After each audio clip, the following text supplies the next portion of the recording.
amplificatoire.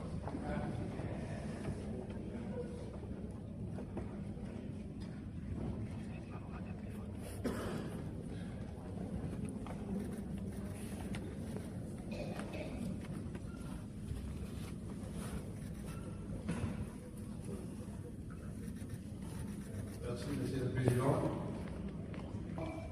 Chers collègues, députés et sénateurs, mesdames et messieurs, en petite qualité. Durant notre séjour à Paris, nous avons été nourris de réflexions inspirantes et des discours bouleversants dont l'élégance rhétorique n'a rien cédé à la profondeur philosophique. Et tient à cet égard saluer tout particulièrement la parole prise hier de l'honorable président de l'Assemblée parlementaire de la francophonie, qui, aux côtés de la présidente de l'Assemblée nationale française et le président du Sénat français, j'ai cité Madame Bonnepied et notre ami Gérard Larcher, qui ont donné à ces assises un souffle remarquable alliant la force du verbe à la clarté du sens.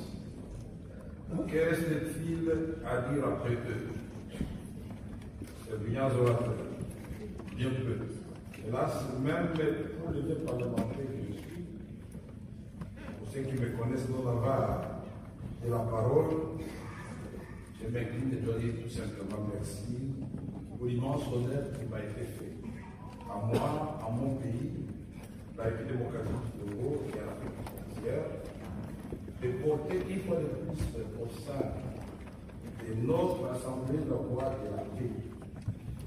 À travers cette nouvelle résolution que vous apprêtez à adopter, je n'en doute point, au regard des acclamations qui ont suivi sa lecture, nous disons merci. Elle incarne notre engagement commun à faire triompher une paix durable, sans jamais transiger ni sur la justice, ni sur la souveraineté des nations, particulièrement celle de la République.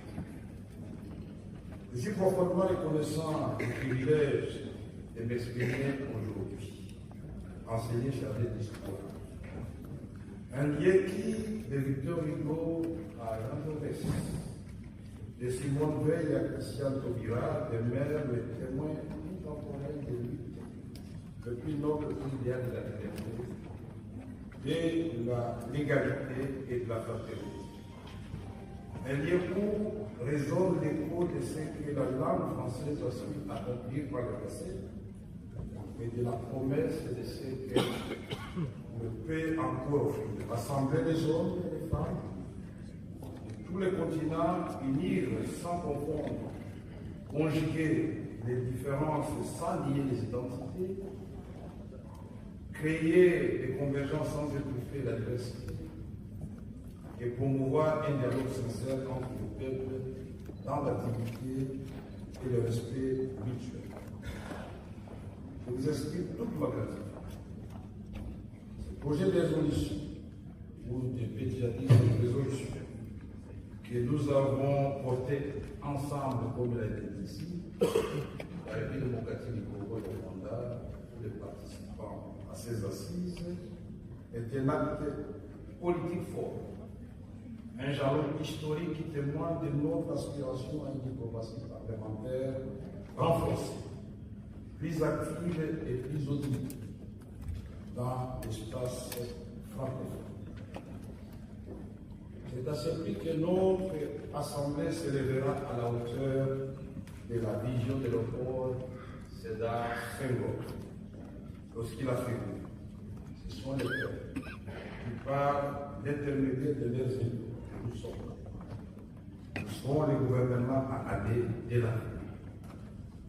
Ne nous y trompons pas. Notre action commune participe d'une quête de sens et de profondeur. Et nous devons résolument insister à la francophonie politique dans son cheminement vers la vie. Cette famille à laquelle nous appartenons, ces navires sur lesquels nous avons embarqué, navigue sur l'océan malheureusement agité. Un monde qui n'a d'immuable que le changement. Un monde qui, une fois encore, cède à la tentation du repli sur soi, tandis que monte à l'horizon le spectre inquiétant de violence globalisée. Bertolt Brecht nous avertissait-il pas que le vent est encore capable et toujours fait bon pour assujettir la bête qui monte. L'angoisse des naufrages annonce politique, militaire, économique, humanitaire, climatique, écologique et même numérique contraste pourtant avec votre capacité politique à imaginer un autre État, un futur meilleur pour tous. Il nous revient alors d'entendre l'avertissement d'Ami Malouf. Lorsqu'il déclare ceci, pour la première fois dans l'histoire, nous avons les moyens de débarrasser de l'espèce humaine tous les mots qui l'assaillent pour la conduire sereinement vers une ère de liberté, de progrès sans tâche, de solidarité planétaire et d'opulence partagée. Et nous voilà pourtant lancés à la ligne dans une direction opposée. Mais en agissant comme nous l'avons fait, en apportant un soutien clair et sans ambiguïté aux efforts des pays dans la région du Grand Lac, et plus particulièrement à l'est du Congo, à travers les différents processus en cours, nous avons trouvé que nous pouvions tenir fermement le gouvernement et éviter mon avenir dans lequel nous sommes tous embarqués et chapitrés. Connaître nos naufrages.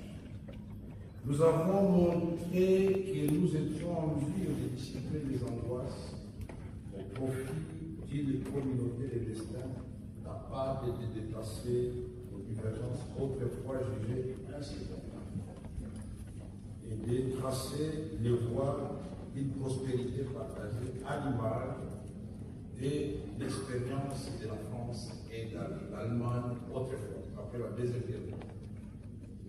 C'est dans cet élan que j'ai remercié le président de la République démocratique du Congo, son Excellence Félix Antoine Tshisekedi, qui n'a pas hésité à se faire ça au nom de la solidarité africaine, solidarité mondiale, d'apporter une subvention substantielle pour l'accomplissement de la mission de l'AMF au Sahel.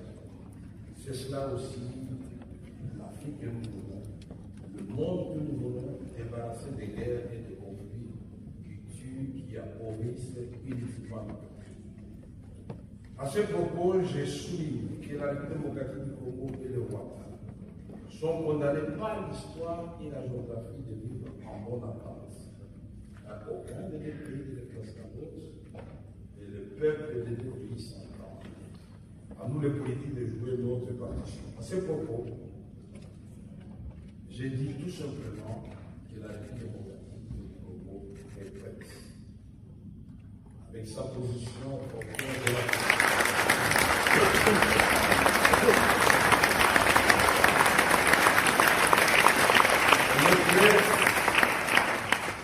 prête à faire la paix avec son voisin, le Rwanda.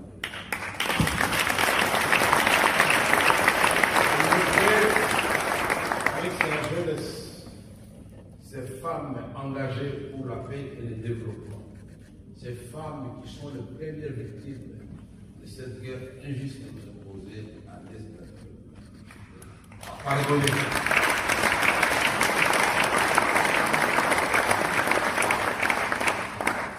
Ça va y passer la question de la justice et réparation. La République démocratique du Congo a 9 voisins.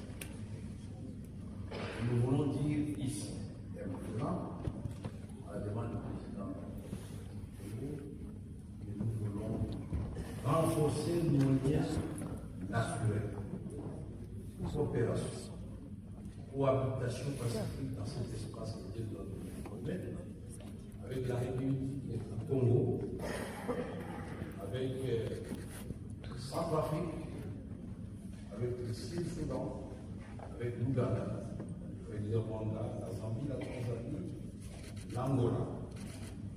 Ceci sera bénéfique à tout le monde.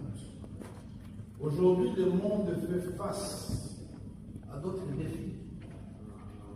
La pauvreté, le changement climatique, la crise énergétique. Qui dans cette salle peut lier aujourd'hui la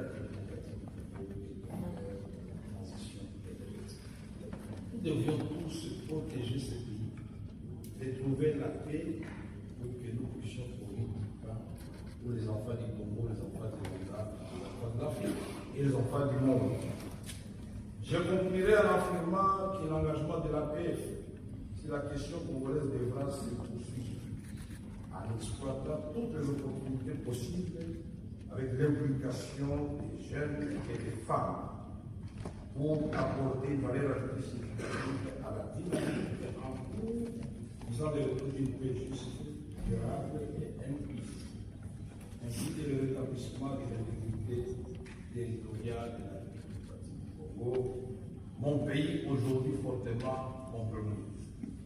La question humanitaire devra aussi faire l'objet d'une attention particulière pour penser le plus les familles endeuillées et restaurer dans leur dignité, même les millions d'hommes, de femmes et d'enfants déplacés, internes et réfugiés.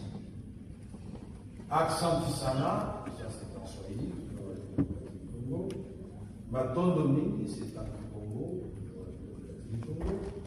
Twasakilila, en République démocratique du Congo. Et pour l'espace francophone, je vous remercie.